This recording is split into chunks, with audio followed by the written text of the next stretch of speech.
Halo teman-teman, terima kasih ya sudah klik video ini. Bagaimana nih kabarnya? Semoga teman-teman selalu sehat dan bahagia. Aku senang banget karena aku masih bisa menyapa kalian di channel ini. Kali ini aku akan menceritakan alur cerita film yang berjudul Against the Sun tahun 2014. Against the Sun adalah sebuah film drama survival Amerika yang diangkat dari kisah nyata. Film ini disutradarai oleh Brian Peter dan dibintangi oleh Gareth Dillon, Tom Felton, dan Jack Abel. Menguras durasi selama 1 jam 40 menit, film ini mengambil latar belakang pada masa Perang Dunia Kedua yang mengisahkan perjuangan 3 penerbang Angkatan Laut Amerika Serikat yang terombang-ambing di lautan karena pesawat mereka mendarat di tengah Samudra Pasifik. Mereka berusaha sekuat tenaga untuk dapat bertahan hidup selama lebih dari 34 hari. Lalu, apakah mereka berhasil selamat dan sampai di daratan? Sebelum lanjut ke alur ceritanya, aku sangat menyarankan teman-teman untuk menonton terlebih dahulu filmnya secara utuh. Awal film menyajikan sebuah narasi tentang suasana Perang Kedua di Pasifik Selatan pada tahun 1942. Pemandangan langit yang gelap dan berawan dengan hamparan lautan yang luas di bawahnya tengah diterjang oleh 3 orang penerbang pasukan Amerika. Mereka bernama Harold Dixon sebagai kapten dan 2 anak buahnya yang bernama Tony Pastula dan Gene Aldrich. Mereka tengah menghadapi situasi yang sulit karena mereka kehilangan arah untuk menemukan kapal induk USS Enterprise yang seharusnya menjadi target pendaratan pesawatnya. Situasi ditambah rumit dengan bahan bakar pesawatnya yang akan segera habis. Dengan keadaan itu, mereka segera mengenakan pelampung dan bersiap untuk mendarat di air. Mereka hanya dapat menyelamatkan beberapa barang seadanya yang dapat mereka bawa. Dengan sekuat tenaga, akhirnya mereka dapat mendarat di samudra itu dan bertabrakan dengan dahsyatnya gelombang laut. Dixon berhasil keluar dari pesawat dan segera mengambil perahu karet.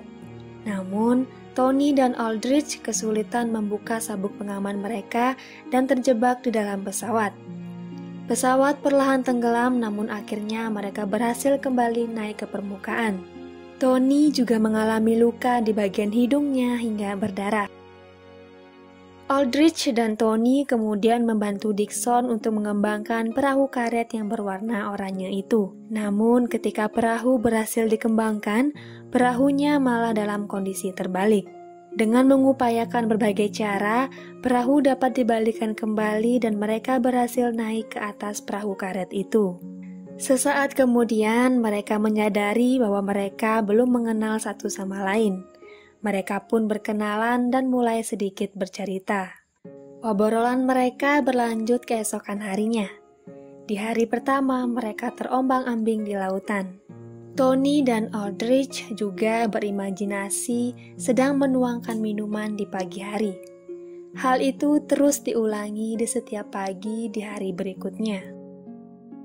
Kemudian tiba-tiba dari kejauhan mereka melihat pesawat yang melintas dan tentunya mereka berusaha untuk memberikan isyarat kepada pesawat itu dengan berteriak dan melambaikan baju. Namun usaha itu sia-sia. Menyadari bahwa mereka akan sulit ditemukan oleh regu penyelamat, mereka mulai berpikir bagaimana caranya untuk bertahan hidup tanpa adanya makanan dan minuman. Barang-barang yang berhasil mereka selamatkan kemudian dikumpulkan menjadi satu. Tidak ada makanan maupun minuman. Hanya tersisa pakaian, sepatu, dan jam tangan yang mereka gunakan, pistol, 2 set peluru, pisau saku, tang, kawat, kabel 20 meter, peluit, perekat karet, alat melihat pesawat, dan kantong air yang kosong. Dixon kemudian memerintahkan Tony dan Aldrich untuk membuang sepatu mereka untuk menghindari kerusakan pada perahu. Namun, Dixon tidak membuang sepatu miliknya karena baru terbesit di pikirannya bahwa sepatu itu nantinya akan berguna. Malam pun tiba dan mereka terlelap. Mereka bergantian untuk tidur dan satu orang yang tetap terjaga. Aldrich membangunkan Dixon untuk bergantian berjaga. Kemudian Dixon bertanya apakah Aldrich memiliki sesuatu untuk diminum. Dixon kemudian buang air kecil dan menampungnya di sepatunya dan lalu meminumnya. Di hari kedua mereka terombang-ambing di lautan. Mereka mencari cara untuk menangkap ikan untuk dapat dijadikan makanan. Dengan peralatan yang mereka punya, mereka membuat pancing sederhana dari tali kabel, tang, dan juga kawat. Namun hingga terik matahari yang langsung menembus kulit mereka, pancingan itu belum juga membuahkan hasil. Merasa dirinya kepanasan, Aldrich kemudian menceburkan dirinya ke laut untuk merasakan segarnya terkena air. Namun tak lama ia segera naik karena takut akan ada hiu yang akan menyerangnya. Hingga sore menjelang malam, mereka belum juga mendapatkan makanan. Mereka hanya ditemani perahu karet, samudera, dan indahnya matahari tenggelam. Di hari ketiga mereka terombang-ambing di lautan. Dengan kondisi yang lelah dan kelaparan, mereka masih terus berusaha untuk memancing ikan sebagai makanan mereka. Di hari kelima mereka terombang-ambing di lautan. Mereka masih berusaha untuk bertahan hidup. Dixon meraba-raba jaket yang ia gunakan dan menyadari bahwa ada pensil di kantongnya. Dixon kemudian mencoba untuk menggunakan keterampilan navigasi untuk membimbing mereka ke arah darat. Kemudian ia menggambar grafik sebagai penunjuk arah dan membuat sebuah alat sederhana sebagai jangkar. Mereka kemudian berdoa kepada Tuhan agar diturunkan hujan dan kemudian bernyanyi bersama. Ternyata Tuhan mengabulkan doa mereka. Malam harinya hujan turun dan tentunya mereka menyambutnya dengan sukacita dan mengucapkan terima kasih kepada Tuhan. Keesokan harinya, Aldrich kembali berusaha menangkap ikan. Namun kali ini ia menggunakan pisau kecil yang ditancapkan berkali-kali ke air. Namun saat itu Dixon berusaha untuk mencegah karena bisa berbahaya jika mengenai perahu mereka. Tanpa disangka, tiba-tiba pisau kecil itu mengenai seekor hiu kecil. Hiu itu pun segera dinaikkan ke atas perahu dan langsung dibunuh.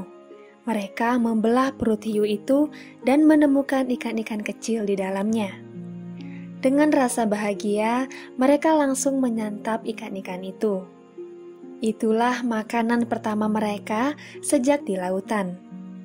Mereka juga menyimpan daging hiu di kaus kaki mereka sebagai persediaan makanan, mungkin untuk beberapa hari ke depan.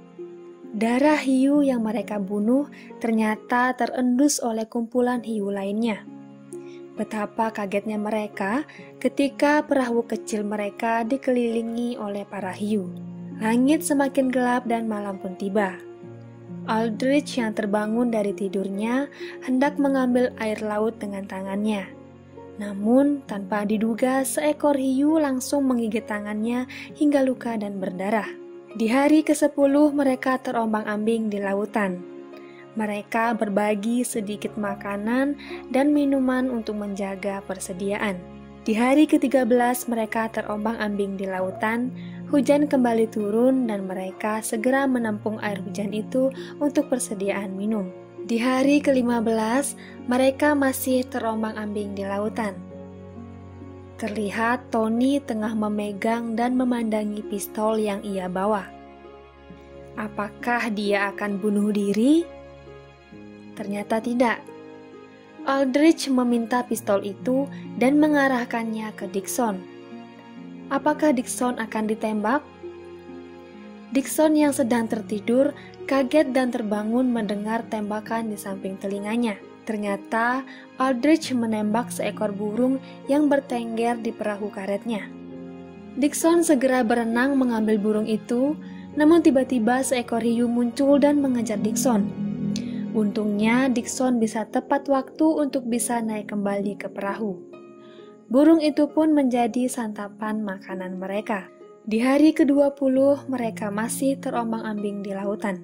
Dixon yang baru terbangun dari tidurnya memarahi Tony dan Aldrich karena tidak ada yang terjaga. Mereka kemudian berdebat dan menyinggung peta yang dibuat Dixon tidaklah berguna. Aldrich juga menyinggung Dixon bahwa Dixonlah penyebab mereka berada di lautan. Ternyata saat mereka masih terbang, Dixon sempat tertidur sehingga ia kehilangan arah untuk mencapai kapal tempatnya mendarat. Dixon pun mengakui hal itu dan menyadari bahwa ia telah salah. Ia pun menyesal dan meminta maaf kepada Aldrich dan juga Tony. Setelah saling introspeksi diri dan mengakui kesalahan masing-masing, Aldrich mengambil peta dan menyerahkannya kembali ke Dixon. Karena menurutnya itulah satu-satunya jalan mereka bisa kembali ke daratan. Dixon kemudian mengambil sepasang sepatu yang ia miliki dan memotong bagian atasnya untuk dijadikan dayung. Mereka pun mendayung perahu karet mereka dengan sisa tenaga yang mereka miliki. Di hari ke-30 mereka masih terombang-ambing di lautan dengan kondisi yang semakin lemah. Malam harinya cuaca terlihat mendung, hujan pun turun dan disertai dengan sambaran petir. Sepertinya badai dahsyat akan segera menerjang perahu kecil mereka. Gelombang tinggi pun datang dan menghempas mereka berkali-kali. Dixon sempat terhempas dari perahu dan terjatuh ke lautan. Ia berhasil naik kembali, namun badai masih berlanjut.